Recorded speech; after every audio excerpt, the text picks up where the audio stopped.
New book is available today. Scars and Stripes, an unapologetically American story of fighting the Taliban, UFC warriors, and myself. That's some serious opponents. Yeah, the last one's the dumbest for sure. You think so? Yeah, no doubt. There's no doubt. Yourself, you mean? Yeah, that's the dumb one. Yeah, I've done a lot of dumb shit too, and sometimes you look back, you're like, why did I do that?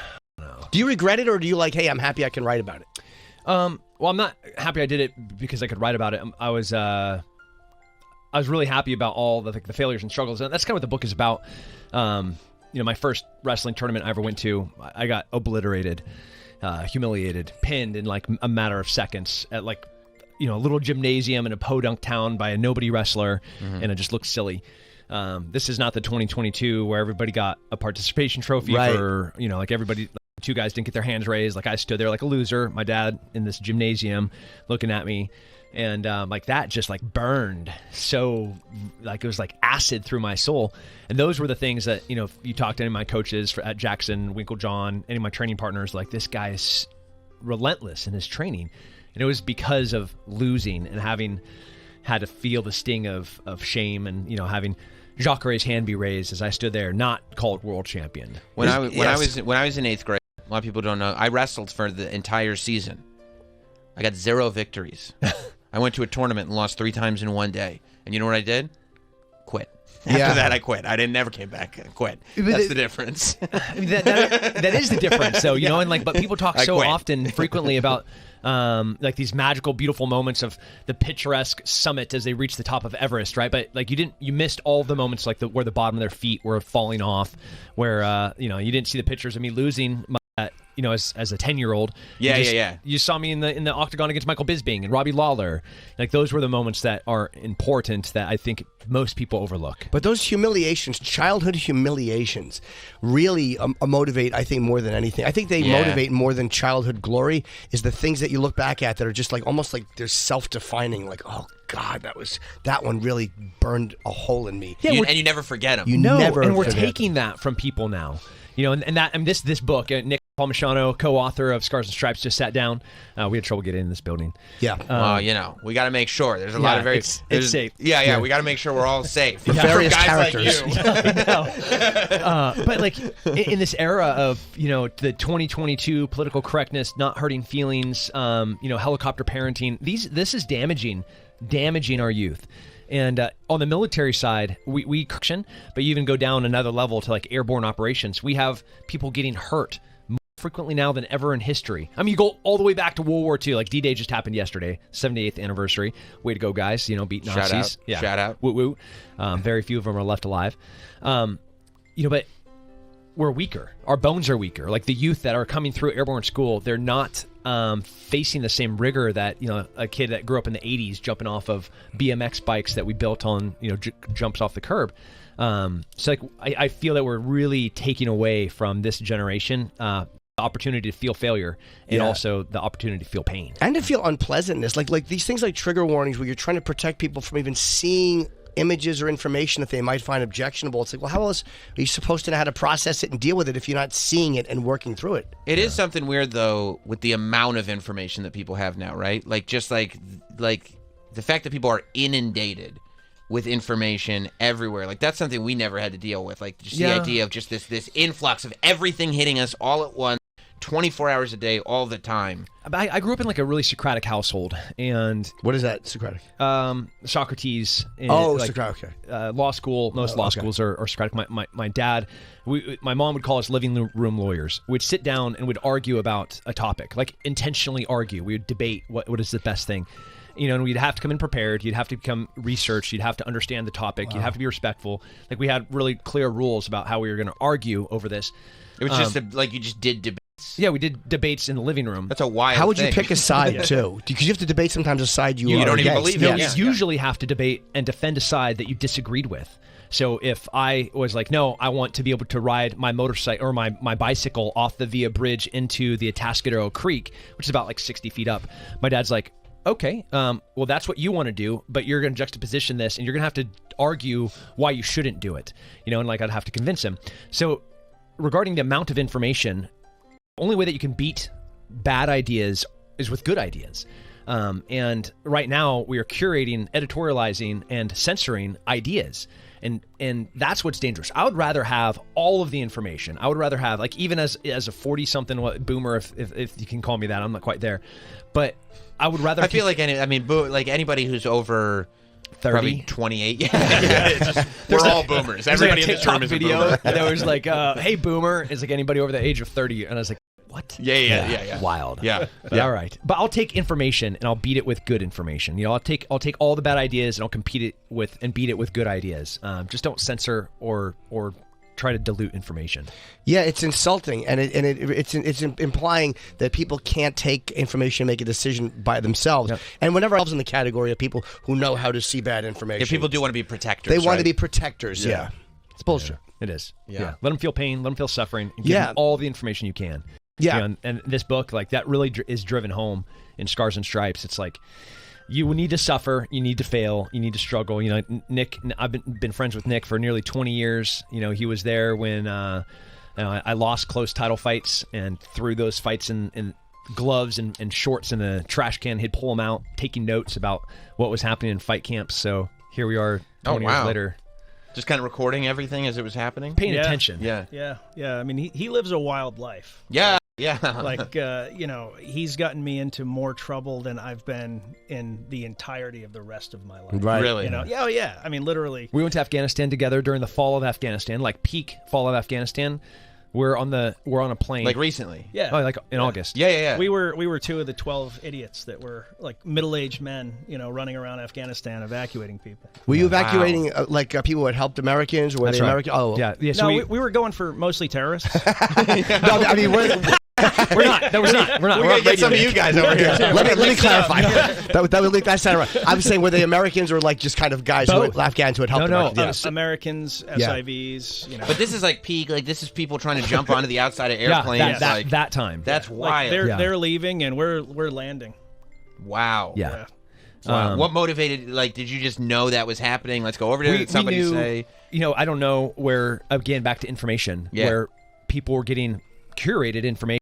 And they're like, man, I don't think the Taliban's going to be able to take over Afghanistan. And all of us are like, bro, the moment you leave, they will take that base. Like, the moment you even, like, give them an inkling that you're going to leave, they're going to go take that base. And that's exactly what happened. So base by base, inch by inch, as American forces started moving back into just Kabul, ultimately just became H-Kaya Airport. That's the only place that American forces were. The rest of the country was just overrun by Taliban. We knew that was immediately. Yeah. So we knew that was going to happen. And one of our friends, Chad Robichaux, his former translator, Aziz, was already getting death threats of like, hey, we're going to kill you. We're not going to kill you. We're going to leave you alive, and we're going to do terrible things to your family, especially your wife, and then we're going to kill you. And his best friend had just been killed. Yeah. Aziz, who his contemporary that had essentially had the same job, had just been hunted and killed, and now they were looking for Aziz. So we were two founders that stood up this organization called Save Our Allies, and 12,000 people in 10 days.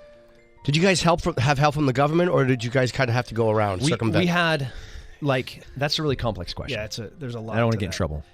I'll answer it. I'll answer that carefully. Okay. Crown Prince of UAE, and we asked if we could launch our operation from UAE, and the government of UAE said, we're going to give you one C-17, which is way more than we expect.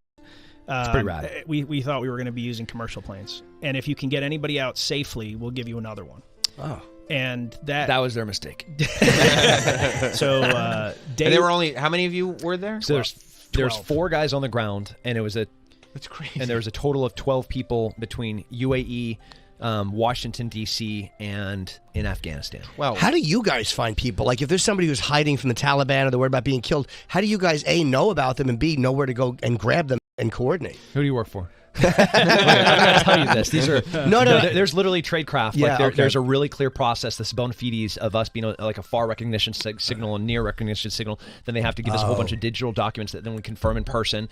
And their name has to be cross-referenced off a terrorist hit list. We have to make sure that they actually have a Department of State SIV, P1, green card, American, bunch of stuff. Yeah, wild. All the things that we had to do before we put somebody on a bus, and then had to smuggle. We had sneak them onto HKIA. We had to get past the Taliban checkpoints, and then we had to get them onto HKIA base, and then we had to get them onto our ramp, onto a plane, and then fly them out of that country.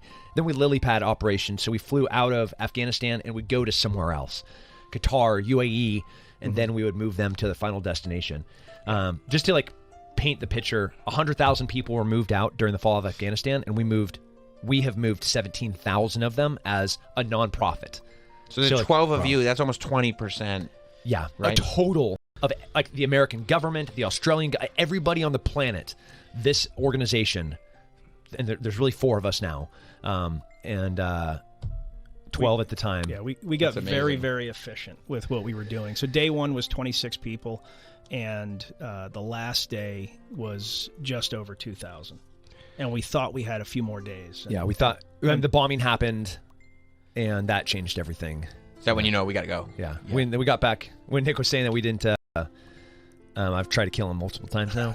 We just got back from Ukraine last week. Yeah. Wow. Yeah. I know is that what you're in the? Are you trying to get people out of Ukraine? Or are you just trying to help them there?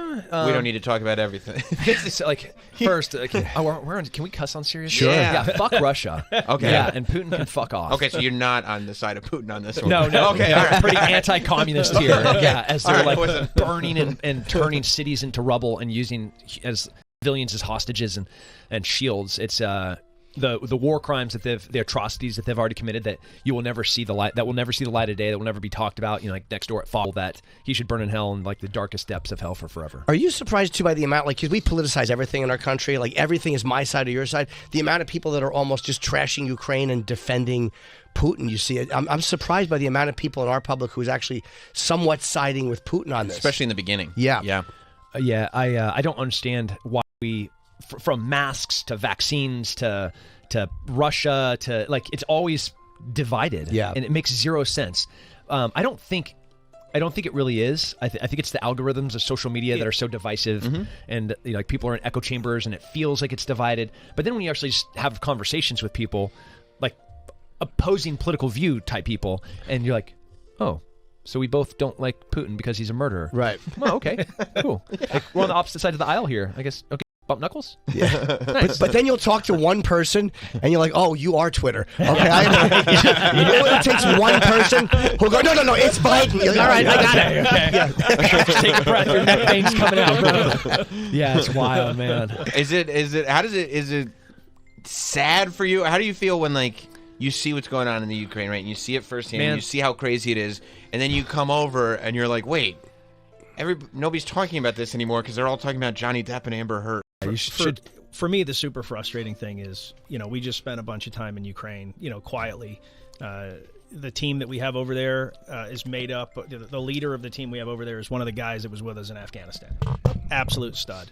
One of the brightest humans on the planet, and there's maybe only a few people on the planet that can do what he does, and he is doing it in multiple different theaters. Hopping from Afghanistan, and then he beat Putin into Ukraine. He knew what was going to happen and was walking through the snow to make it into Ukraine through an illegal border crossing. Wow. Like, talk about gangster. Yeah. This dude is a freaking hero. Yeah. I love you, man. So we're out there, and, we're seeing what's really happening. And we're doing work to bring, we've evacuated a number of people to include, the folks that were killed or injured from Fox. And we're bringing logistics to places no one else can bring logistics to, whether it's food or fuel or whatever. And then we get home, and people are making comments on his social media or my social media, and we would correct them. So that's actually not what's happening. And they would just say, oh, you guys don't understand. Or like, it's not on my social that we were in Ukraine. It's not on his, Right. And they're like, you guys don't know what you're talking about. It's like, cool. Neat. Yeah. Cool. You've seen firsthand the stupidity of people's reaction when they think they know something you don't know. It's ridiculous. But there is no shining armor in the story. The Ukrainian government is corrupt. Zelensky is corrupt. Putin is an evil terrorist. They'll be executed. Their families will be murdered if they don't do what he says. So there's not like a knight in shining armor in any of the story. But the true victim, like always, are the people, and the people whose homes are burnt and turned to rubble, and that are caught in the middle of this. And that's... But just playing a little devil's advocate there, though, I mean, I think people could argue the same thing about our government. Yeah. I think you look at any group people in power and there's corruption, but we're not storming across the border into Canada and murdering people. Right. And just straight murdering. It's not a war. It's, they're executing people on the way out when they don't win. Yeah. And Wow. by design, because they're women and children. trying to remove Wow. Ukraine. So like in the ground that they've already taken over, they have instituted Russian curriculum already. Like not propaganda. I mean, like Ukraine no longer is a country. Here's Russian school books in all of the ground that they've taken. Every one of they're already by a Hitler type approach. The storm across the border, kill every kind of resistance that you meet, and then start instituting this barrage of propaganda, which just How effective is the propaganda? it's very effective. It is. Yeah. Yeah. They've been doing this a long time. Yeah. Do you think that they are surprised? Though they say it's not going the way Putin expected it to go, and this No, is it's going this is exactly huge. how they wanted it to go. Do you think that he's not by how long this is taking, or is that's just media saying that he's losing? Oh, he's not losing. He's not. No. If they don't get help, it's a foregone conclusion that they're done. What kind of help? Like military? Like NATO help. Yeah. Just think about for a second. The new Russian border is going to be Finland, Poland. The new Russia goes all the way to Poland. Think about that. Yeah. Like, did you ever think that was what? That's right now. Yeah. What do you think it is too about like governments or whatever they want to call it, about like the Taliban, like the stupidity of them as the U.S. is leaving to be doing things like hunting these translators and like already pulling girls out of school? Like why don't you just let the U.S. leave and then do it? I was shocked by how fast they started being dicks. Like you almost. What are we gonna do? I don't know, but You're it gonna just drop seemed a like bomb on? Yeah, We already did that for 20 years. it just seemed like a bad strategy. Like you figured they would just go, all right, get out, and then There's no consequence. No, they wanted us to see it. They did. They wanted us to see it. Like you just They- wasted all your time and So, want you to know. so They were once- twisting the knife every inch that we moved back. Wow. And I mean, like the stories that we personally saw. Yeah, it was pretty awful. The ROE, the rules of engagement for the military, were that they could not go outside the wire. So they couldn't leave unless there was an American in harm's way. And so, our team had different rules constantly.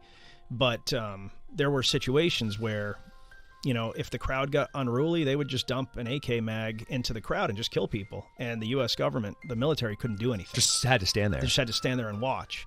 There was another situation where, a woman that, a group was looking for, they were within arm's length, and the Taliban just Got to her first. just put her on the car and shot her in the head. On their car. Like, put the girl on the Right. car, looked at them directly in the eyes, and executed this girl. And it was like, there's nothing you can do about it. This is my Afghanistan. And what is the motive behind giving the military that type of a directive, saying you have to just stand here and watch this? There was a period of time where when it's a military operation, you can go out and create a perimeter, and you can do whatever you need And the to operation is do. called a NEO, non-combatant evacuation operation, and that is a military operation.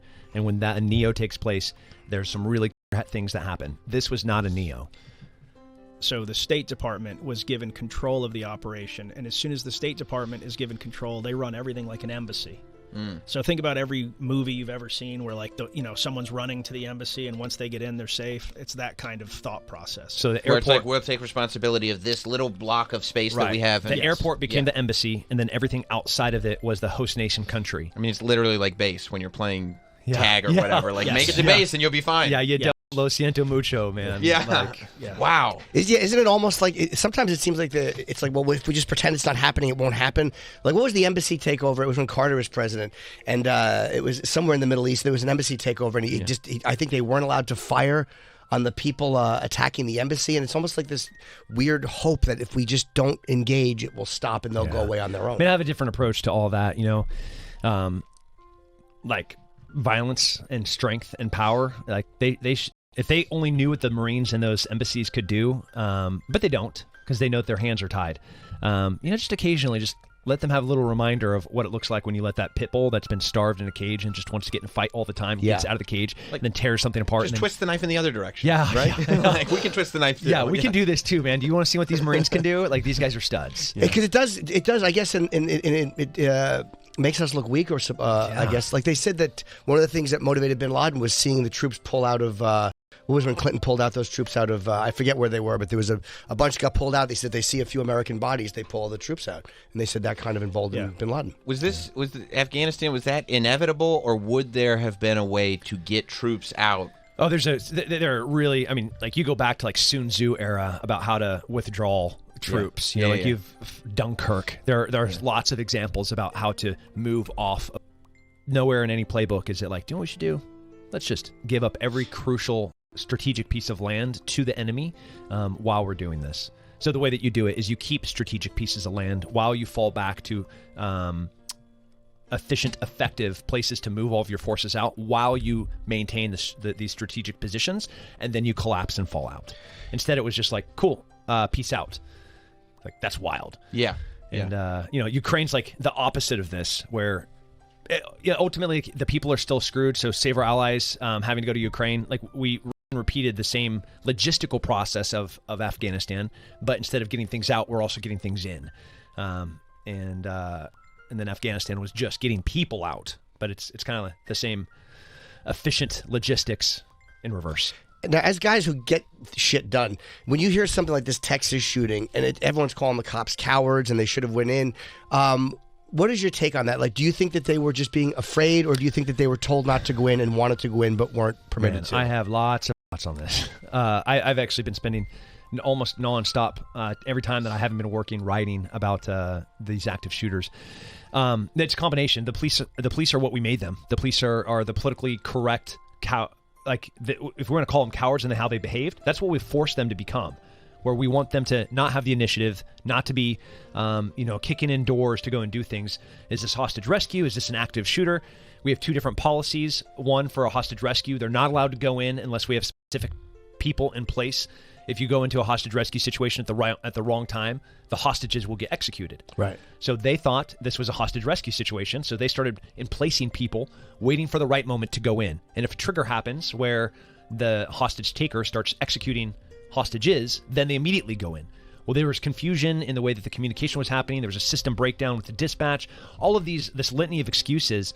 But these are all responsive things. Like, we're talking like we have to make our schools hard targets. Do we need to arm teachers? Do we need to train cops differently? Yes, yes, and yes.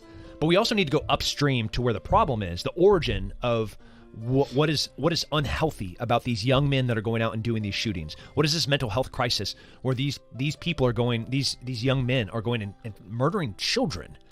Like, what has gone wrong with us culturally and as a society where this is now commonplace? I would rather solve that, and I really, really understand what is going wrong here, and we have to start having conversations about what it means to be a young man. And we started talking about a little bit about failure and about struggling and about embracing masculinity and addressing this is part of the process of becoming a human. We've taken all of those opportunities away. Yes, we can fix the school and make them hard targets. Yes, we can train teachers to become. If you defund them, if you remove their opportunity to train them, you tell them that they're not supposed to go out and be heroes. They're not supposed to, be patriots. They're not supposed to be protectors. I'd rather have them be mental health experts. Well, you can be a mental health expert before the shooting happens, but when the shooting starts, you got to go in there and be a badass, and you got to cave that dude's face in. And if you don't, kids are going to die. And you can't have both. Right. What do you think the problem is with young men? You think it's just dealing with their displaced masculinity, or is it all mental health, or what do you think the problem is with them? Man, so this is a complex problem that has to be from Hollywood asking. We have these anti-gun actors that then go and play in every single movie that they can get streaming, where they're killing 100 people, but then they step off camera and the hypocrisy that comes out of their mouth. Hollywood needs to take a degree of blame for accepting violence as just commonplace. Video games, the lack of masculine opportunities for young men. We've neutered them, we've emasculated them, and then there's nothing more dangerous than an unhealthy young man. Going overseas, in North Africa and the Middle East, the most dangerous people on the planet are the 13-year-olds with a machete. They're the scariest people. Going down into South America and counter humor trafficking, counter drug operations, scariest kids on the street, the one with the cell phone, the 11-year-old kid looking at me, that's the most dangerous kid on the street. And now we come up here and we are not only empowering them to be unhealthy, but then we're removing every single mechanism that could fix them, make them healthy. Like sports competitively, a nuclear family with loving mother and father, the drugs that we are pumping into them. We lock them up for 2 years. We don't let them participate in anything. And then you think you're going to have like what was a 15-year-old that is now a 17-year-old? You think that's going to be a healthy 17-year-old? Yeah.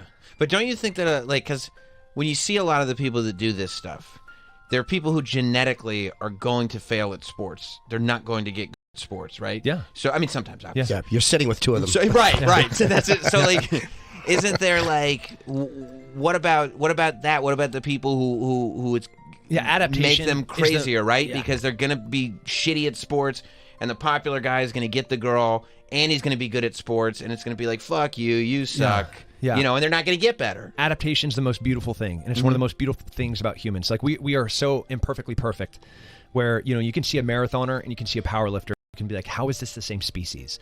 Like, we adapt to whatever the modality is that we're doing. When it comes to failure and pain is really the truthful thing that shapes humans. And like, if I put my hand on something hot, I'm like, ooh, that hurt, right? If I go and I'm enough, I'm like, oh, that hurt, and that pain's important. And then I find a different partner that doesn't have those same characteristics. But I was going to say, you go get money, right? Yeah, exactly. Or I seek out more women like that because it turns me on when she cheats. But there is an adaptation that makes me survive. Right. And for that adaptation process, it goes both ways. Like, so he starts doing sports. Okay, he fails at sports. Great. That's okay. Yeah. So then he goes and does chess. Then he goes and does spelling competitions. Or then he just becomes and starts programming and figures out a new way to get him, an X-ray machine and identify cancer. Like, awesome. What are you not good at? Like, because you're good. You seem like you're one of those guys good at everything. But what is something that you want to do or that you wish you were good at that you just inherently stink at? He's terrible at throwing balls. Oh, right. I've been practicing. He is have to throw a first pitch. He grew up in combat sports. He grew up in so if it involves like suffering, running, lifting things, or beating people up, he's great at it. But if you need to like throw a football, it's like watching like a pelican try to throw a football. Yeah, humiliating. When I got to Special Forces, we went to Myrtle Beach, which is in North Carolina. And I went out with my team. It's like all these Adonis Greek god-looking dudes, and we're just all chiseled. And like they're throwing balls, trying to impress the ladies on the sand. It's like the volleyball scene in Top Gun. Yeah, 100%. Like, we're oiled up. And like I catch the ball and I throw the ball. And the ball like looks like this weird goose that just got shot, and the ball like just flounders to the ground. And the team comes in and is like, "Listen, Tim, if you touch that fucking football again, we will murder you in the ocean right here." So then every day after work for months, I would go out and then have like football throwing practice to make me not look so stupid. Yeah, it's embarrassing. Yeah, it's humiliating. But important moments. I guess so, yeah, but you put your energy at least into combat sports, so is there that feeling too, like if you're getting criticized for something, like to know that you can strangle somebody? Is that thought there even if you don't do it? Man, I love so everything that we do this AAR, an after action review, where if people I run these courses, shooting, self-defense, all these, and somebody was like, "Man, that was amazing." So like, I don't care. Could you write me something that's bad? Can you tell me something that wasn't good about what we showed you? Can you tell me how we could have done something better? I really care about that criticism. And when people are looking at something that I do, and again, it's that failure and that struggle and that pain and that process, and I value that over all things. So instead of somebody sitting here and saying something that I did incorrectly and me being like, "Man, I could strangle you," instead I'm like, "Man, you just gave me helpful, yeah." Nuggets But what if they're being a shithead though? Like, There's what if you're not doing it? Not if it's not constructive. You're not even doing it incorrectly. It's just like people that can fight don't start fights. It's not always true. There's always the exception, but for the Very most rare. part, like if you do combat sport, like fighting a child. Yeah. It really is. Like I get it. If somebody doesn't know how to fight, everyone thinks they can fight, but if somebody doesn't know how to fight, it's like fighting a child. Like, they can't hurt you unless they get exceedingly lucky or they're just enormous and you didn't see it coming. But like fighting this guy, like I've been doing it for years. It's unpleasant. I've been grappling since 1987. Ask me how many times I've beaten him. How many times? 0 Really? times. Yeah, 0 times. Yeah. Since 1987. I off balanced. It's a lot of years. Yeah. I off balanced him on a throw once, like almost threw him, and It was the biggest mistake of my life. Yeah. It was like because I remember that. he loses control. The one. Yeah. Notice I didn't say I threw him. Well, It isn't was that what close. happened when Chuck, like you were training with Liddell and he was kind of taking it easy on you or being kind of gentle with you? Yeah, and I hit him. Wah. Man, I love Chuck Liddell. Yeah. In my book, there's a story about my debut professional fight. I lost to a guy that I had just beaten a few weeks before on an amateur card, and so I lose my professional debut. I'm training at the pit. I'm humiliated. You know, John Hackelman and Glover Teixeira, who's currently light heavyweight champion. Yeah. Like they're all in the gym. Scott Adams, and like I have to walk back in as like the nobody loser training at the pit with UFC champions, and I'm now 0-1. And I win one fight, and then Chuck takes me, pays for my flight, pays for my food, pays for a YMCA for me to cut weight, and then corners me in my first title fight in an 8-man tournament at the Extreme Cage Fighting Championship, and for a nobody kid. So like I can't say enough things about Chuck, great things about Chuck, but I really hate how hard he hit. Well, the book is out today. It's called Scars and Stripes. It's Tim Kennedy's story, and I mean, both of you guys are fascinating guys. Yeah. And I mean, there's just so much to draw from just because of all the experiences that you've both had that most of us will never come near. Thank God. Our lives are very different. We could talk probably for about 6 hours, and we could each go, I've never done that. You have very different existence. Yeah. That's beautiful, though. I love being human, man. I love different experiences. You can go to timkennedy.com to get the book and everything. Grab it. We appreciate you guys. Yeah, you got to get out of here. Yeah, I know you guys have other press. Yeah. And Thank you. The Thanks rest so of much you, for having us. we'll see you tomorrow. Goodbye.